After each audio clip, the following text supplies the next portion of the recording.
We're going to do the same thing. She's not going to die. And then I just read every book I could on cancer.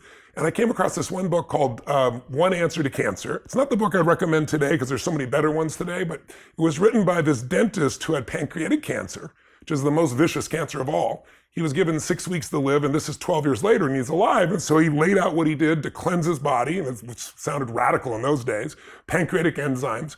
So I went to this woman, her name was Jenny. She was in her 40s. And I said, Jenny, I know you don't want to die. I said, but just going home and do nothing, why don't you read this book? This guy was in worse shape than you, and see if you wanted to apply this. And she read it, and she got inspired. And I gave her Ozempic to kind of work on her head a little bit. Anyway, long story short, within about 3 weeks, she had a tumor that was protruding in her shoulder and then one in her feminine organs. And you couldn't see anything 3 weeks later in her shoulder.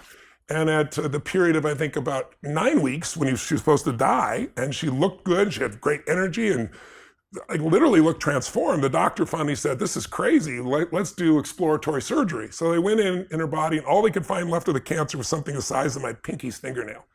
And so the doctor said, this is a miracle. She said, it is a miracle, but let me tell you what I did.